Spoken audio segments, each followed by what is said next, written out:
ಸಮಸ್ತ ಗುಣ ಸಂಪೂರ್ಣಂ ಸರ್ವದೋಷ ವಿವರ್ಜಿತಂ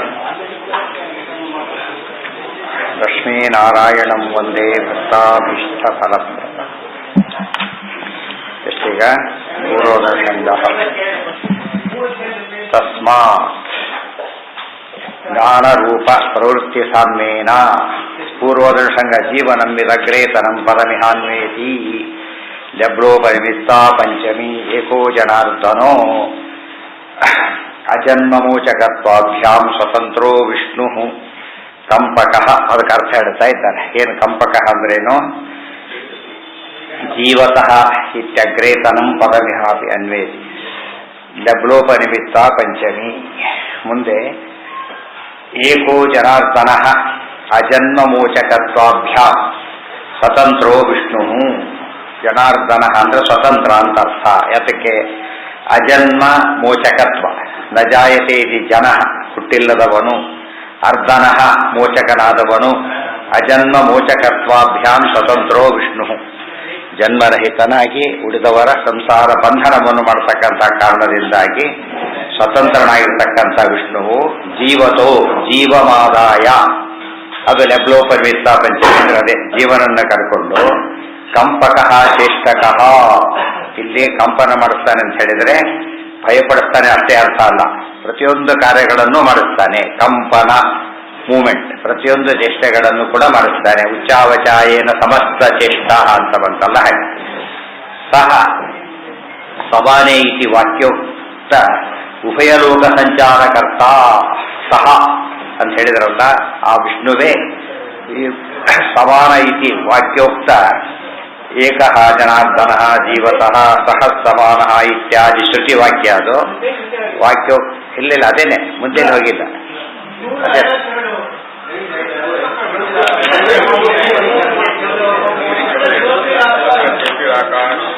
ಉಪಲಕ್ಷಣಮೇತತ್ ಕಂಪಕ ಅಲ್ಲಿದೆ. ಕಂಪಕ ಇನ್ನೊಂದು ಕಂಪಕ ಇದೆ. ಉಪಲಕ್ಷಣಮೇತತ್ ಪೂರ್ವೋದನುಷಂಗ ಇಂದ್ರಾಯುಧಂ, ಅದೆಲ್ಲ ಆಯ್ತು. ಇಂದ್ರಾಯುಧವಲ್ಲ ಅಂತ ಆಯ್ತು. ಕುತಃ ಕಂಪಕೋ ವಿಷ್ಣು ಲಿಂಗೈತರ ಆಯ್ತು. ಅದೇ ಈಗ ಅತ್ರ ಯೌಗಿಕಮನ್ವಯ ಶಬ್ದಾರ್ಥೆ ವರ್ಜಿತ ಇತಿ ನಿರ್ದೇಷ್ಟವ್ಯೇ ಕಂಪಕಃ ಇತಿ ಅದು ಆಯ್ತು. ಸೂತ್ರೇ ಕಂಪಕತ್ವೋಕ್ತವಪಿ ಲಿಂಗೈರಿತ್ಯನೇಕ ಲಿಂಗೋಕ್ತಿ ತಸ್ಯ ಉಪಲಕ್ಷಣತ್ವ ಸೂಚನಾಯ. ಅತ್ರ ಜ್ಯೋತಿ ಜ್ಯೋತಿರಾಕಾಶನಯಾಭ್ಯಾಂ ಸಮನ್ವಯ ಯೌಗಿಕ ಜ್ಯೋತಿರಾಕಾಶ ಪದೋಕ್ತಯೋ ಜ್ಞಾನ ಪ್ರಕಾಶ ರೂಪತ್ವ ಸರ್ವಭೂತ ಅವಕಾಶ ದಾತೃತ್ವ ಗುಣಯೋ ನಾಮಪಾದೀಯ ಜ್ಯೋತಿ ಆಕಾಶದಯಾರ್ಥ ಸಂಗ್ರಾಹಕ ಜ್ಯೋತಿ ಖವದಾದಿ ಶಪದೈ ವಿಷ್ಣು ಲಬ್ಧತ್ವಾತ್ ನಾಯಿಹ ಪೂರ್ವ ಪುನಃ ತಯೋ ಸಂಗ್ರಹ ಕೃತಃ. ಇಲ್ಲೇನಾಗಿದೆ, ಮುಂದೆ ಇನ್ನೊಂದೆರಡು ಅಧಿಕರಣ ಹೇಳಬೇಕಾಗಿತ್ತು.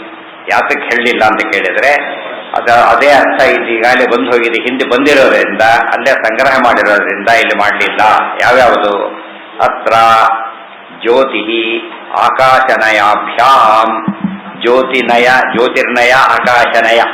ಜ್ಯೋತಿರ್ನಯ ಅಂದ್ರೆ ಜ್ಯೋತಿರಧಿಕರಣ, ಆಕಾಶನಯ ಆಕಾಶಾಧಿಕರಣ. ಸಮನ್ವಯ ಯೌಗಿಕ ಜ್ಯೋತಿರಾಕಾಶ ಪದೋಕ್ತಯೋ, ಅಲ್ಲಿ ಯೌಗಿಕವಾದಂತಹ ಶಬ್ದಗಳು ಜ್ಯೋತಿ ಮತ್ತು ಆಕಾಶಗಳು. ಅದಕ್ಕೆ ಅರ್ಥ ಏನು? ಜ್ಯೋತಿ ಅಂದ್ರೆ ಬರೀ ಬೆಳಕು ಅಲ್ಲ, ಜ್ಞಾನ ಅಂತ ಅರ್ಥ. ಮತ್ತೆ ಜ್ಞಾನ ಪ್ರಕಾಶ ಎಲ್ಲ ಕೂಡ ಆಕಾಶದಲ್ಲಿ ಸೇರಿದೆ.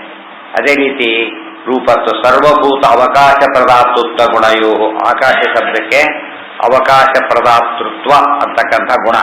ಇವೆರಡೂ ಕೂಡ ನಾಮಪಾದೀಯ ಜ್ಯೋತಿ ಆಕಾಶನಯಾರ್ಥ. ಜ್ಯೋತಿರ್ನಯ ಆಕಾಶನಯ ಅದು ನಾಮಪಾದ ಅಂದ್ರೆ ಮೊದಲನೇ ಪಾದ. ಅದರಲ್ಲಿ ಬಂದಿರತಕ್ಕಂಥ ವಿಚಾರದಲ್ಲಿ ಬಂದಿರೋದ್ರಿಂದ ಜ್ಯೋತಿ ಖವದಿತ್ಯಾದಿ ಶಬ್ದೈ, ಅಲ್ಲಿ ಜ್ಯೋತಿ ಖವತ್ ಅಂತ ಹೇಳಿದ್ರಲ್ಲ, ಅದು ಸಂಗ್ರಹಣ ಆಗಿರೋದ್ರಿಂದ ವಿಷ್ಣು ಲಬ್ಧತ್ವಾತ್ ನಾಹಿಯ ಪುನಸ್ತಯೋ ಸಂಗ್ರಹ ಕೃತಃ. ಆದ್ದರಿಂದ ಅಧಿಕಾರ ಸಾರವನ್ನ ಮತ್ತೆ ಆಚಾರ್ಯ ಹೇಳಕ್ಕೆ ಹೋಗಲಿಲ್ಲ, ಅದರ ಪುನರುಕ್ತಿ ಆಗಬಾರ್ದು ಅಂತ ಹೇಳಲಿಲ್ಲ. ಯದ್ವಾ ಆ ನಾಮಪಾದ ಮೊದಲನೇ ಪಾದಕ್ಕೆ ನಾಮಪಾದ ಅಂದ್ರೇನು? ನಾಮಾತ್ಮಕ ಶಬ್ದಗಳ ಸಮನ್ವಯ ಮಾಡತಕ್ಕಂಥ ಪಾದ. ಲಿಂಗಪಾದ ಅಂದ್ರೆ ಲಿಂಗಾತ್ಮಕ ಶಬ್ದಗಳ ಸಮನ್ವಯವನ್ನು ಮಾಡತಕ್ಕಂಥ ಪಾದ. ಯದ್ವಾ ಜ್ಯೋತಿರಿತ್ಯಾದ್ಯೈಹಿ ಇತ್ಯತ್ರ ಜ್ಯೋತಿರ್ಹೃದಯ ಆಹಿತಂ ಯತ್ ಇತ್ಯುಕ್ತ ಹೃದಯಾಹಿತಂ ಜ್ಯೋತಿ ವಿಷ್ಣುರಿತಿ ಉಕ್ತಂ ಅಯುಕ್ತಂ. ಅಥವಾ ಇನ್ನೊಂದು ಪ್ರಶ್ನೆಗೆ ಉತ್ತರ, ಯದ್ವಾ ಜ್ಯೋತಿರಿತ್ಯಾದ್ಯೈ ಇತ್ಯತ್ರ ಜ್ಯೋತಿರ್ಹೃದಯ ಆಹಿತಂ ಯತ್. ಜ್ಯೋತಿ ಅಂದ್ರೆ ಯಾವುದು? ಹೃದಯ ಆಹಿತಂ ಯತ್, ಹೃದಯದೊಳಗೆ ಧರಿಸಿರ್ತಕ್ಕಂಥ ಜ್ಯೋತಿ. ಇತ್ಯುಕ್ತ ಹೃದಯಾಹಿತಂ ಜ್ಯೋತಿ, ಇಲ್ಲಿ ಹೇಳಲ್ಪಟ್ಟಿರ್ತಕ್ಕಂಥ ಹೃದಯದಲ್ಲಿ ನೆಲೆಸಿರ್ತಕ್ಕಂಥ ಜ್ಯೋತಿ ಯಾರು ಅಂದ್ರೆ ವಿಷ್ಣು ಅಂತ ಹೇಳಿದ್ರಿ. ಇತ್ಯುಕ್ತಂ ಅಯುಕ್ತಂ, ಅದನ್ನು ಒಪ್ಪೋದಿಲ್ಲ ಅಂತಾನೀಗ.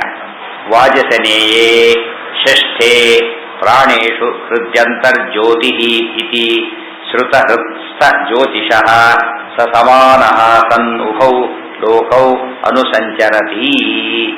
ವಾಜಸನೇಯದಲ್ಲಿ ಪ್ರಾಣೇಶು ಯತ್ ಹೃದಯ ಅಂತರ್ಜ್ಯೋತಿ, ಪ್ರಾಣಗಳಲ್ಲಿ ಹೃದಯದಲ್ಲಿ ಅಂತರ್ಜ್ಯೋತಿ ಅಂತೇನಿದೆಯಲ್ಲ, ಇತಿ ಶ್ರುತ ಹೃತ್ಸ್ಥ ಜ್ಯೋತಿಷಃ, ಶ್ರುತ ಹೃತ್ಸ್ಥ ಜ್ಯೋತಿಷಃ, ಶ್ರುತಿಯಲ್ಲಿ ಬಂದಿರತಕ್ಕಂಥ ಹೃತ್ಸ್ಥ, ಹೃದಯದಲ್ಲಿ ನೆಲೆಸಿರತಕ್ಕಂಥ ಜ್ಯೋತಿ ಯಾವುದು ಅಂದ್ರೆ ಸಹ ಸಮಾನಃ ಸನ್ನುಭೌ ಲೋಕೌ ಅನುಸಂಚರತಿ, ಅವನು ಸಮಾನನಾಗಿದ್ದು ಎರಡೂ ಲೋಕಗಳನ್ನು ಸಹ ಸಂಚಾರವನ್ನು ಮಾಡ್ತಾನೆ ಅಂತಿದೆ.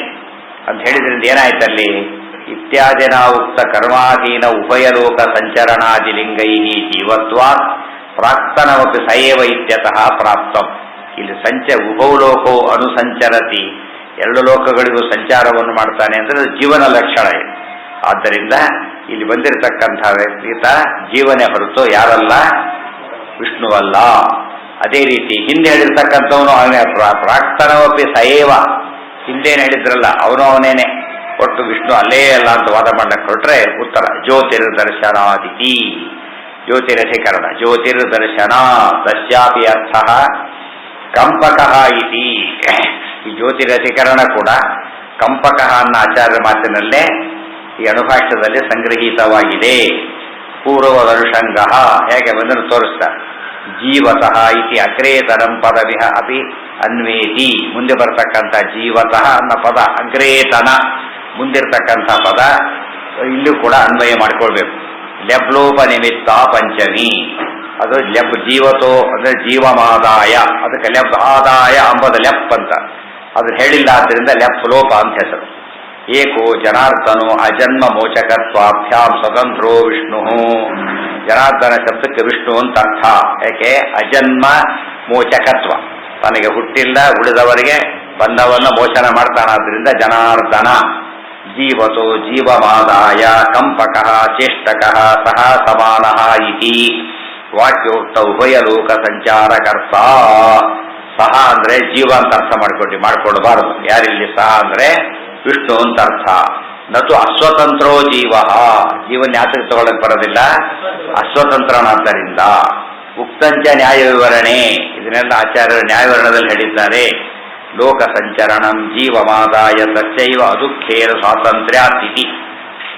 ಇಲ್ಲಿ ಸಂಚಾರ ಮಾಡ್ತಾನೆ ಅಂದ್ರೆ ಜೀವವನ್ನ ಹಿಡ್ಕೊಂಡು ಪರಮಾತ್ಮ ಉಭಯ ಲೋಕಗಳೇ ಸಂಚಾರ ಮಾಡಿಸ್ತಾನೆ, ತಾನು ಮಾಡ್ತಾ ಅಂತ ಅರ್ಥನೇ ಹೊರತು ಜೀವ ತಾನೇ ಸಂಚಾರ ಮಾಡ್ತಾನೆ ಅಂತ ಅರ್ಥ ಮಾಡ್ಲಿಕ್ಕೆ ಬರೋದಿಲ್ಲ. ವಿಷ್ಣುವಿಗೆ ಯಾಕೆ ಅನ್ವಯ ಮಾಡಬೇಕು? ತಸ್ಯೈವ ಅದುಃಖೇನ ಸ್ವಾತಂತ್ರ್ಯಾತಿಥಿ. ವಿಷ್ಣುವಿಗೆ ದುಃಖ ಇಲ್ಲ, ಜೀವನಿಗೆ ದುಃಖ ಇರೋದ್ರಿಂದ ಅದು ಸಂಚಾರ ಅಲ್ಲ. ಜೈಲಲ್ಲಿ ರಾಜ ಓಡಾಡಿ ಬಂದರೂ ಕೂಡ ಏನಿದೆ, ಅಲ್ಲಿ ಸ್ವಾತಂತ್ರ್ಯ ಇದೆ. ಜೈಲಲ್ಲಿ ಓಡಾಡ್ಬೇಕಾದ್ರೂ ಸ್ವಾತಂತ್ರ್ಯ ಇದೆ. ಆ ಕೈದಿನ ಕೋರ್ಟಿ ಕರ್ಕೊಂಡ್ಬಂದು ದಾರಿ ಕರ್ಕೊಂಡ್ಬಂದಾದ್ರೂ ಸ್ವಾತಂತ್ರ್ಯ ಇಲ್ಲ. ಜೈಲಲ್ಲಿ ಇಲ್ಲ ಅವನೀಗ, ಎಲ್ಲಿದ್ದಾನೆ? ದಾರಿಯಲ್ಲಿ ಕರ್ಕೊಂಡ್ಬರ್ತಾರೆ, ಅದು ವೆಹಿಕಲ್ ಕರ್ಕೊಂಡ್ಬರ್ತಾ ಇರ್ತಾರೆ ಈ ಮಧ್ಯೆ. ನಾನು ರಾಜ ಅಂತ ಸಂತೋಷ ಪಡಾಗಿಲ್ಲ. ಅವನ ಯಾತಕ್ಕೆ ಏನಿದ್ದಾನೆ? ಅವನೀಗ ಬಂಧನದಲ್ಲಿದ್ದಾನೆ. ಆ ಖೈದಿಯ ಸಂಚಾರ ಬಂಧನದಲ್ಲಿದ್ದೇ ಸಂಚಾರ. ರಾಜನ ಜೈಲು ಪ್ರವೇಶ ಕೂಡ ಏನದು? ಸ್ವಾತಂತ್ರ್ಯ ಇರತಕ್ಕಂಥದ್ದು. ಆದ್ರಿಂದ ಇಲ್ಲಿ ಸ್ವಾತಂತ್ರ್ಯವನ್ನು ಹೇಳಿರೋ ಉಭವಲೋಕೋ ಸಂಚಾರ, ಎರಡೂ ಸಂಚಾರ ಮಾಡ್ತಾರೆ ಅನ್ನೋದೇನದು? ಹಿರಿಮೆ ಅದು. ಈ ರೀತಿ ಅಲ್ಲ ಇದು. ಆ ದೃಷ್ಟಿಯಲ್ಲಿ ಆಗ ಜೈಲಿಗೆ ಹೋದ ನಾವು ಯಜಮಾನ್ರು ಕಾರ್ನ ಕರ್ಕೊಂಡು ಹೋಗಿದ್ರು ಗೊತ್ತಾ ಅಂತ ಹೇಳಿ ಏನ್ ಮಾಡ್ಬೇಕು ಅದಕ್ಕೆ? ದೊಡ್ಡ ಹೆಗಲ ಕರ್ಕೊಂಡು ಹೋಗಿದ್ರು. ಎಷ್ಟು ಜನ ಗೊತ್ತು? ಸುತ್ತಮುತ್ತ ಹೇಗಿದ್ರು ಗೊತ್ತಾ ಜನಗಳು? ದಕ್ಷಿಣೆ ತಿಳ್ಕೊಂಡ್ಬಿಟ್ಟಿದ್ರು, ಮದ್ದೋಳು ಓಡೋದ್ರೆ ಕಷ್ಟ ಅಂತೇಳಿ.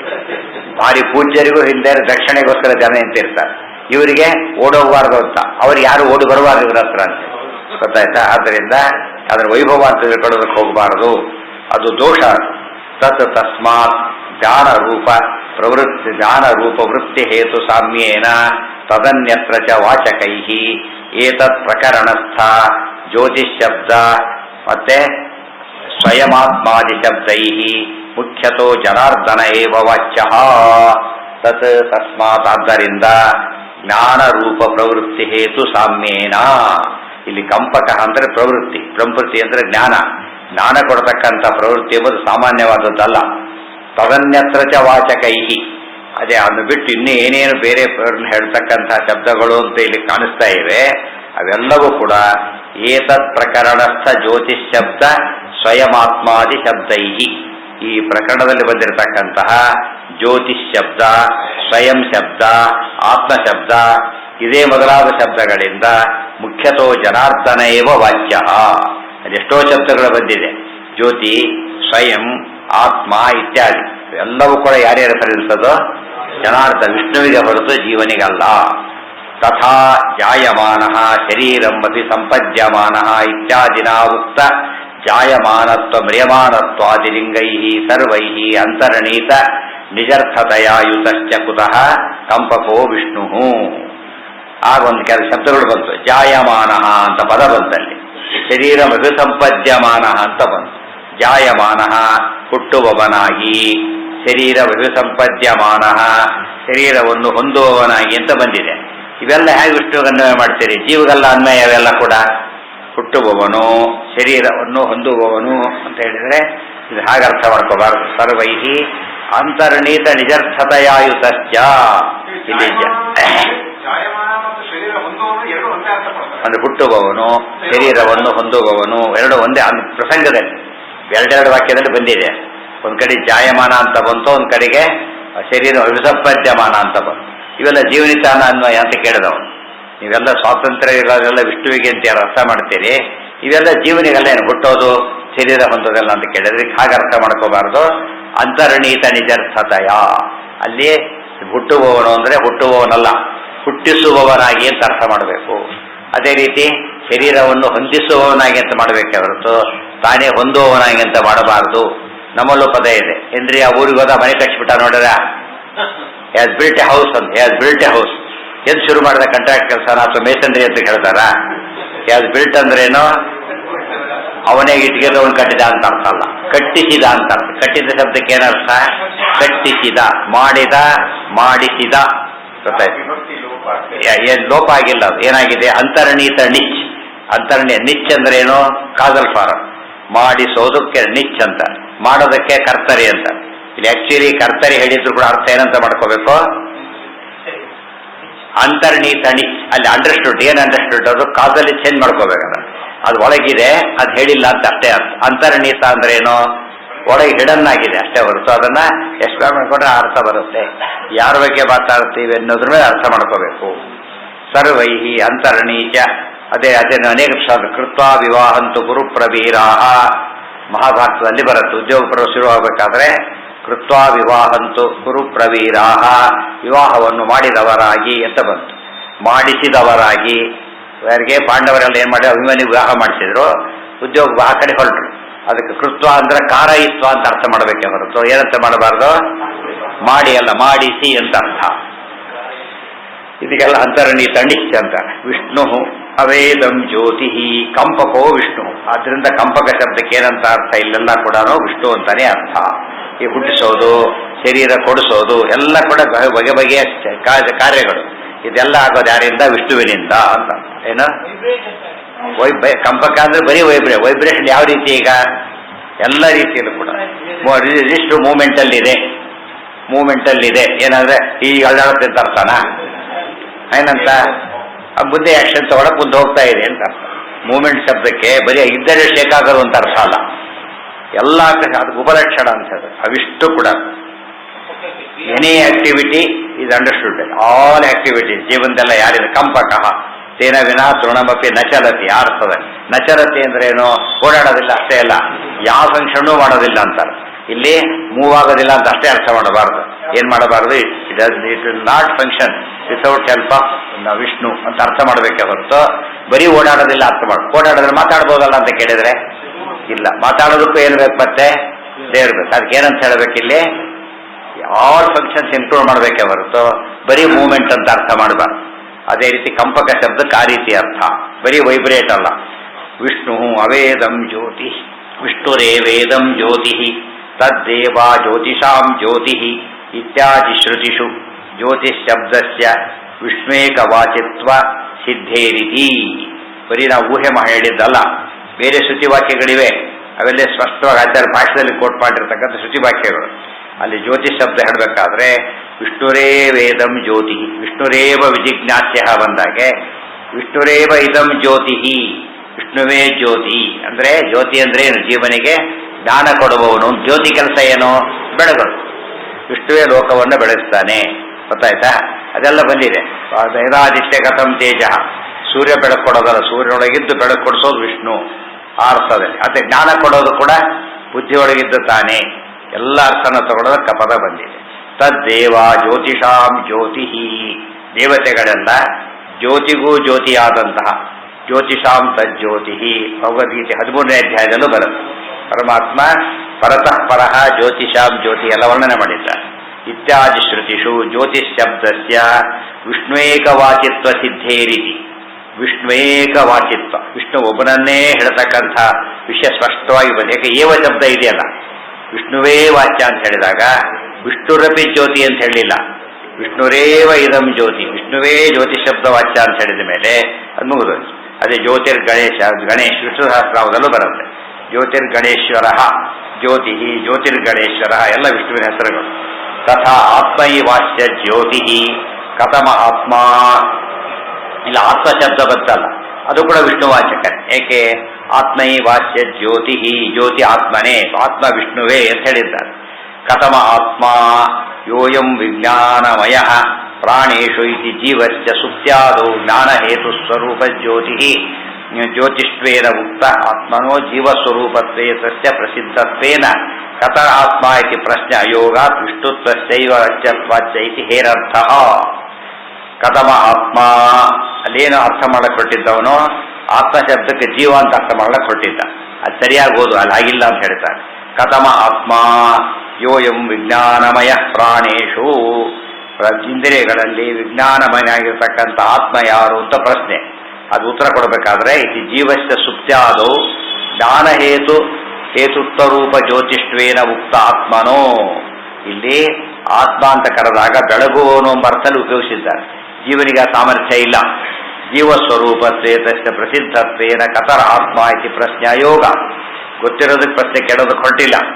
ಇಲ್ಲಿ ಮಾಡೋನು ಯಾರು ಅಂತಲ್ಲ, ಮಾಡಿಸುವವನು ಯಾರು ಎಂಬ ಅರ್ಥಲ್ಲೇ ಪ್ರಶ್ನೆ ಬಂದಿರೋದು. ವಿಷ್ಣುತ್ವಸ್ಯೈವ ವಾಚ್ಯ ಇತಿ ಹೇರರ್ಥ.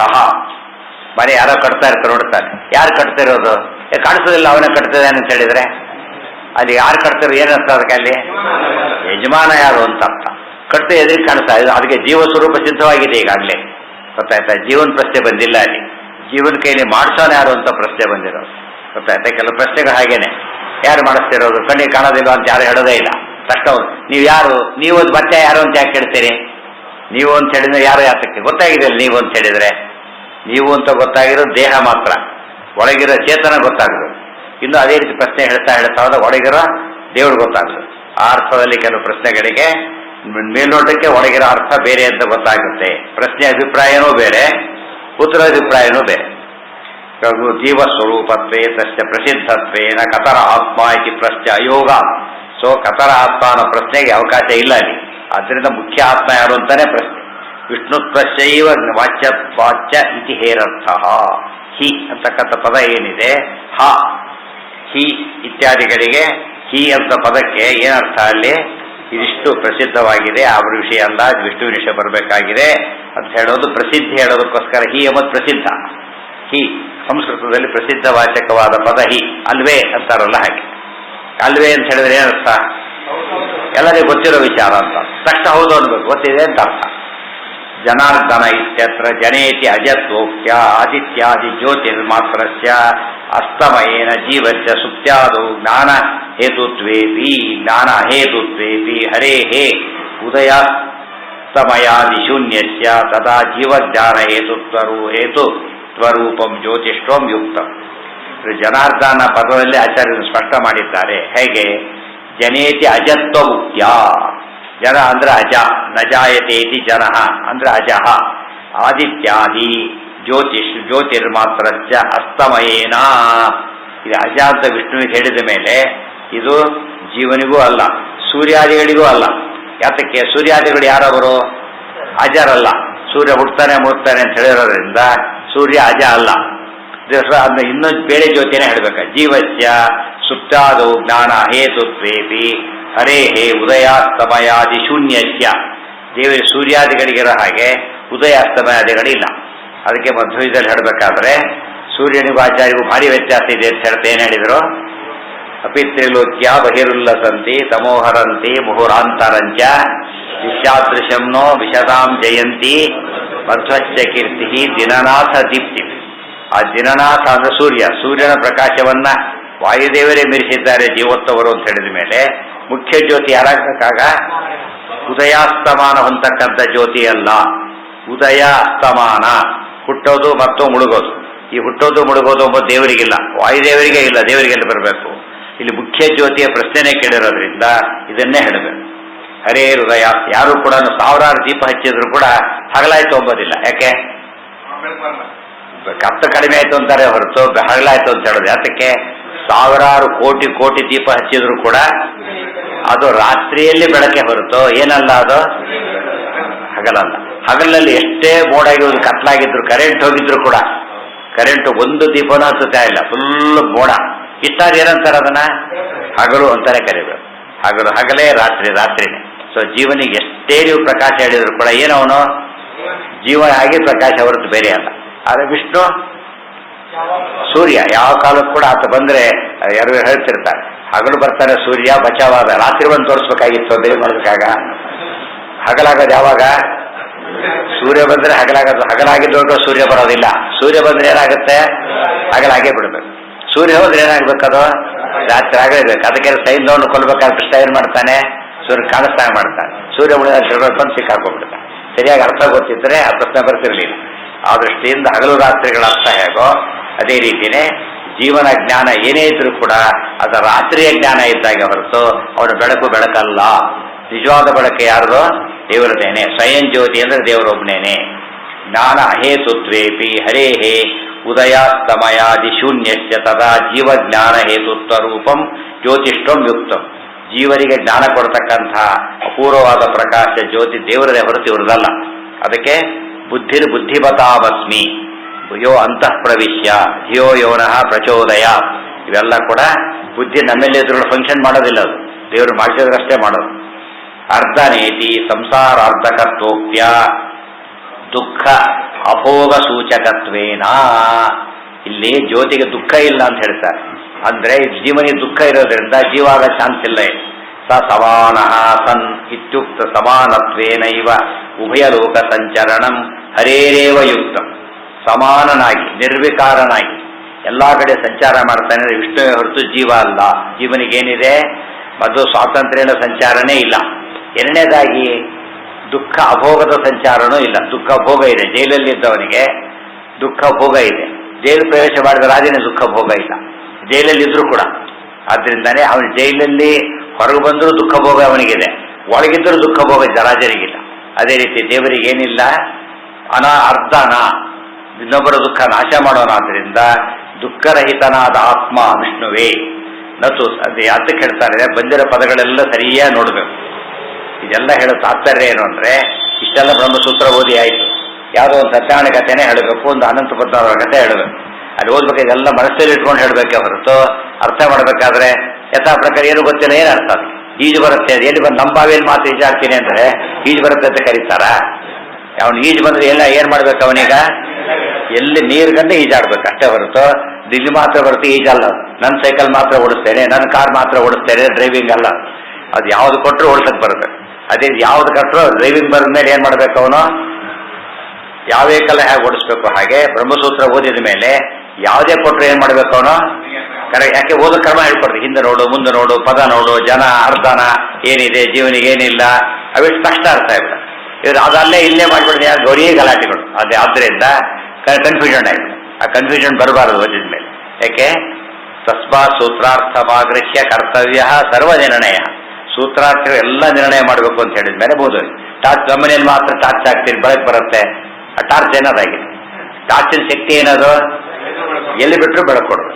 ಅದೇ ರೀತಿ ಬ್ರಹ್ಮಸೂತ್ರ ಅಂದ್ರೆ ಬರೀ ಟಾರ್ಚ್ ಅಲ್ಲ, ಸೂರ್ಯ ಅದು ಬ್ರಹ್ಮಸೂತ್ರ ಭಾಸ್ಕರ ಅಂತ ಕರೀತಾರೆ. ಬ್ರಹ್ಮಸೂತ್ರೋತ್ಕರ ಭಾಸ್ಕರಂಚ ಪ್ರಕಾಶಯಂತಂ ಸಕಲಂ ಸಗೋ ಇಲ್ಲಿಂದ ಬಂತ, ಎಲ್ಲಿದ್ದದ ಮಧ್ವ ವಿಜಯ. ಆದ್ದರಿಂದ ಬ್ರಹ್ಮಸೂತ್ರೋತ್ಕರ ಭಾಸ್ಕರ, ಸೂರ್ಯನ ಸಮುದಾಯ ಅದು ಅಂತ ಹೇಳಿದ ಮೇಲೆ, ಅದ್ರ ಓದಿದ ಮೇಲೆ ಏನ ಬ್ರಹ್ಮಸೂತ್ರಗಳನ್ನ ಸುಮ್ಮನೆ ಬ್ರಹ್ಮಸೂತ್ರ ಅಪ್ಲಿಕೇಶನ್ ಅದು ತಗೊಂಡು ಎಲ್ಲ ಸೂತ್ರ ಅಂದ್ರೆ ಅದೇ ಸಾರವದ್ ವಿಶ್ವತೋಮುಖ. ಅಲ್ಲಿ ಓದಿದ ಎಲ್ಲ ಕಡೆ ತಕ್ಷಣ ಏನ್ ಮಾಡ್ಬೇಕು, ಅದನ್ನ ಅಪ್ಲೈ ಮಾಡ್ಬೋದು. ಅನ್ವಯ ಮಾಡ್ಕೊಳ್ಳೋದು ಓದಿಬಿಟ್ರೆ ಬರೀ ಕನ್ಫ್ಯೂಷನ್. ಅಲ್ಲಿಗೆ ನಾಳೆ ದಿವಸ ಮುಂದಿನ ಪಾಠ. ಓಂ ಜನ್ಮ